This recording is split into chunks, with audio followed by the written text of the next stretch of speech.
Assalamualaikum. Bertemu kembali dengan saya Cipta Hening, pengasuh Majelis Zikir dan Tasawuf Sirul Asrar Surabaya. Pada kesempatan kali ini saya akan membahas tentang kelanjutan pelatihan meditasi kuantum. Sebuah meditasi warisan leluhur, pusaka leluhur kita, hasanah dan kekayaan leluhur kita di dalam mencapai kesempurnaan. Baik itu kesempurnaan menuju asal kejadian diri manusia, juga kesempurnaan hidup di dunia maupun kesempurnaan hidup di akhirat. Dengan meditasi kuantum warisan leluhur ini akan mampu menemukan kekayaan-kekayaan, akan mampu meraih rezeki, akan mampu meraih kesembuhan, akan mampu meraih derajat yang tinggi di dunia ini. Hal itu terjadi karena segala sesuatu yang menghambat, yang mengundang, yang menyebabkan kesulitan, kemiskinan, penyakit di dalam tubuh kita telah kita urai, telah kita kembalikan, telah kita lepas, seperti yang saya jelaskan di dalam tahap-tahap meditasi kuantum di video yang lalu-lalu. Karena segala sesuatu itu datang kepada diri kita, sesungguhnya diri kita sendiri yang mengundang, bukan disebabkan oleh sesuatu yang lain di luar diri kita yang mendatangi kita. Sesuatu di luar diri kita, baik suka, duka, kesempitan, kerugian, dan kesulitan itu datang di dalam diri kita, semuanya itu yang mengundang dan disebabkan oleh kadar diri kita. Sehingga segala sesuatu itu hanya merespon apa-apa yang ada di dalam diri kita. Dengan melepaskan unsur air, angin, api, dan tanah di dalam tubuh kita, maka segala kesulitan, segala penyakit, segala kemiskinan, segala kesempitan di dalam kehidupan kita bisa terurai, sehingga yang datang ke dalam kehidupan kita adalah sesuatu yang baik. Karena apabila seseorang telah mencapai jiwa yang tenang, maka Allah akan memanggil jiwa-jiwa yang tenang tersebut untuk masuk ke dalam surganya Allah dan memandang wajah Allah. Itu maksudnya apa? Keadaan dunia ini mampu dihadirkan oleh Allah kondisi surga. Apa itu kondisi surga? Kemudahan-kemudahan, keberkahan-keberkahan, kesehatan-kesehatan, kelancaran-kelancaran rezeki di dalam kehidupan kita, materi berlimpah, kebahagiaan di dalam keluarga, usaha menjadi lancar, dan lain sebagainya. Itulah yang dinamakan bagaimana Allah memanggil jiwa yang tenang akan dikaruniai keadaan surga di dalam kehidupan dunia ini maupun di dalam kehidupan akhirat kelak. Ini adalah tahap awal, tahap dasar. Tujuan utama dari meditasi dasar ini adalah bagaimana melepas unsur api, air, angin, dan tanah, sehingga kita mampu sampai kepada jiwa yang tenang. Dengan jiwa yang tenang, maka kita akan dikaruniai oleh Allah suasana surga di dunia ini. Kehidupan kita menjadi mudah, rezeki kita mudah, kesehatan kita terjaga, keluarga kita damai, sejahtera, bahagia, dan usaha yang kita rintis akan mendapatkan kesuksesan yang tiada terduga. Itulah yang dimaksud kondisi surga di dunia ini. Pada tahapan ini, usahakan di dalam meditasinya durasi waktunya itu 5-10 menit. Misalnya unsur api, ya, kita taruh ke kening seperti ini. Nah, setelah tenang, Kadang-kadang kan awal-awal meditasi seperti ini tangan kita terasa pegel ya. Setelah mendapatkan ketenangan di dalam hati, boleh ini tangan ditaruh ke lutut, dirasakan ketenangan tersebut. Tapi bayangkan dan sadari bahwa saudaraku itu tetap seakan-akan tangannya tetap begini. Kita lepaskan tangan kita karena pegel, ya. Tetapi rasa perasaan kita tetap bahwa tangan kita tetap seperti ini. Nah, setelah kita mendapatkan ketenangan dari unsur meditasi api tadi, maka kita begini lagi kalau mau selesai ya. Tangan dari bawah diangkat lagi. Mau selesai, baru tangannya diturunkan lagi. Setelah selesai dari unsur api ke unsur angin, unsur air dan unsur tanah, karena masih fase belajar, fase dasar, tujuannya adalah untuk mencapai ketenangan dulu, penetralan dulu, penetralan unsur api, angin, air dan tanahnya. Maka setiap fase boleh istirahat ya. Fase api, tangan ditaruh dulu istirahat, jeda senyamannya, dirasakan dulu kenyamanan, baru memulai lagi unsur angin. Begitu selesai, jeda dulu istirahat. Terus unsur air, udah mendapatkan ketenangan. Dari unsur air pun begitu. Setelah selesai, jeda dulu. Jedanya beberapa menit, terserah senyamannya. Yang penting rasakan kenyamanan itu. Kenyamanan yang didapatkan oleh meditasi ini berbeda dengan kenyamanan yang didapatkan oleh hal-hal yang lain. Seperti kita nyaman karena rekreasi, nyaman karena bertemu seseorang, nyaman karena kita mendapat duit, mendapat rezeki, nyaman karena ini dan karena itu. Kenyamanan yang didapatkan dari unsur meditasi kuantum, dari penetralan unsur api, air, angin di dalam tubuh kita ini adalah sesuatu yang berbeda manfaatnya, berbeda energinya, berbeda sifatnya.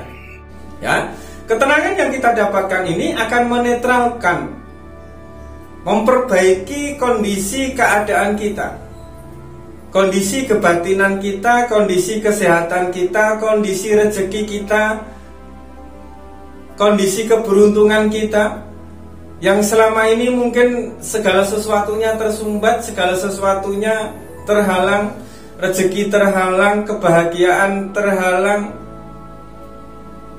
usaha tersumbat dan lain sebagainya. Insya Allah dengan penetralan ini semuanya akan mengalir dengan baik, sesuai dengan kesempurnaan kita, jatah kita, takdir kita, kodok kita, waktu kita diciptakan oleh Allah dari asal kejadian diri kita. Dengan meditasi ini kita menuju kepada kesempurnaan asal kejadian diri kita. Kita menemukan kembali kompas jalan untuk mencapai kesempurnaan, untuk mencapai jalan kemuliaan, jalan kekayaan, jalan kesehatan, jalan kebaikan, jalan keberuntungan, jalan keberkahan yang mungkin selama ini porak-poranda oleh diri kita sendiri, oleh pikiran kita, oleh nafsu kita, oleh angan-angan kita, oleh amarah kita, bahkan oleh lingkungan di sekitar kita. Maka dengan meditasi ini kita akan kembali kepada asal kejadian diri kita. Nah, karena kita sudah tahu bahwa dasar daripada meditasi ini bertujuan untuk mengembalikan menemukan jalan kembali menuju kesempurnaan seperti asal kejadian diri kita, maka tingkat selanjutnya di dalam meditasi kuantum ini adalah untuk menyembuhkan penyakit fisik yang ada di dalam tubuh kita dan penyakit non fisik yang ada di dalam jiwa kita. Non fisik itu macam-macam, mungkin karena dijahatin orang, dipelet orang, atau mungkin karena diri kita telah menyinggung perasaan orang sehingga kita didoakan oleh orang lain itu sesuatu yang jelek-jelek, sesuatu yang tidak baik di dalam kehidupan kita. Maka dengan pelajaran teknik meditasi selanjutnya kita akan membahas hal itu. Setelah itu maka kita akan mampu menuju 7 alam yang ada di dalam diri kita. Jadi di dalam meditasi kuantum ini juga mengajarkan bagaimana menuju alam insan sehingga kita mau melihara alam insan kita, alam manusia kita, sehingga terpenuhi kemuliaannya, kebaikannya, keberlimpahannya, keberuntungannya. Selanjutnya kita menuju alam misal, yaitu alam batang tubuh kita. Bagaimana kita menjaga alam batang tubuh kita ini supaya tidak sakit-sakitan, supaya tidak mudah lelah, mudah capek di dalam melakukan segala aktivitas dan amanah yang kita lakukan di dalam kehidupan kita. Selanjutnya alam angan-angan atau alam misal. Bagaimana kita memelihara angan-angan kita. Jangan sampai menjadi imam, jangan sampai menjadi pimpinan di dalam kehidupan kita, sehingga angan-angan ini mempengaruhi pikiran kita, hati kita, perasaan kita, kehidupan kita menuju kehidupan yang tulul amal, sehingga kita tidak mudah untuk bersyukur di dalam setiap keadaan kita, dan kehidupan kita dijauhkan dari rasa syukur, dari rasa qanaah, dari penerimaan yang sama di dalam segala sesuatu yang ada di dalam kehidupan kita. Apabila jiwa kita, pikiran kita telah dikuasai oleh alam angan-angan kita, maka diri kita akan mudah kecewa, mudah sakit, mudah membenci, mudah mendendam, mudah sakit hati, mudah tergores hati kita dan terluka oleh keadaan-keadaan baik yang ada di dalam diri kita maupun yang ada di luar diri kita. Selanjutnya setelah kita mampu memelihara alam angan-angan kita, kita masuk ke dalam alam yang lebih dalam lagi, yaitu alam barzakh. Di dalam tubuh manusia ini ada pintu, ada jendela untuk melihat, untuk masuk ke dalam alam barzakh. Tetapi kita manusia ini tidak pernah menyambanginya, tidak pernah berkunjung ke dalamnya, sehingga kita tidak bisa melihat bagaimana kondisi alam barzakh, bagaimana orang tua kita, bagaimana leluhur kita, bahkan bagaimana kehidupan kita di alam barzakh nanti, karena kita buta. Kenapa kita buta? Karena kita tidak pernah masuk di dalam pintu alam barzakh yang ada di dalam diri kita. Dengan meditasi kuantum ini selanjutnya kita mampu dan kita mencoba untuk mengetuk pintu sehingga kita mampu memberikan doa-doa kita, cahaya kepada leluhur kita, dan kita mampu membangun alam barzakh itu dari kehidupan ini sehingga tidak ada teka-teki lagi, tidak ada keraguan lagi, tidak ada kekhawatiran lagi di dalam kehidupan alam barzakh, karena saat ini kita telah mampu berkunjung memeliharanya dengan memberikan keindahan-keindahan di dalamnya. Selanjutnya setelah alam barzakh atau alam arwah, maka kita mampu masuk ke alam yang lebih tinggi lagi, yaitu alam malakut. Setelah alam malakut kita mampu lalui, kita mampu pelihara, kita buka pintunya di dalam diri kita. Setelah alam malakut mampu kita buka tabirnya, kita buka pintunya, dan kita masuk di dalamnya, sehingga kita bisa mendapatkan sesuatu dari kebaikan, dari keindahan alam malakut tadi, kita masuk lagi ke alam yang lebih dalam lagi, yaitu alam jabarut yang ada di dalam diri kita, sehingga kita mampu memandang dan membuka pintu alam lahut atau alam ketuhanan di dalam diri kita. 7 alam yang ada di dalam diri kita inilah adalah fase terakhir, pencapaian terakhir. Setelah 4 unsur ini tadi mampu netral dan tubuh ini menjadi moksa. Unsur tubuh ini menjadi moksa, menjadi tidak ada masanya, tidak ada bobotnya di dalam rohani kita, di dalam kehidupan rohani kita, maka kita akan mampu kembali menuju asal kejadian diri kita, yaitu Nur Muhammad, nur cahaya yang indah yang merupakan bersumber daripada cahaya Allah Subhanahu wa Ta'ala. Demikian pengantar saya untuk belajar tentang dan mempraktekkan dasar-dasar daripada meditasi kuantum. Untuk itu, inilah video daripada praktek dasar meditasi kuantum. Selamat menikmati dan semoga bisa membawa manfaat.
Itulah tadi teknik meditasi kuantum tingkat dasar untuk menetralkan 4 unsur asal kejadian batang tubuh manusia.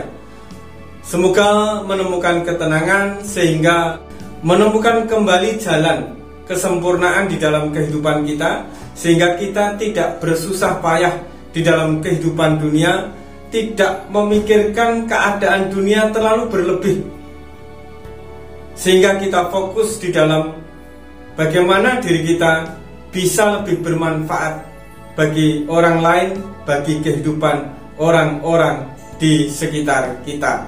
Semoga manfaat. Ingat, tetap waras dan tetap fokus. Wassalamualaikum warahmatullahi wabarakatuh.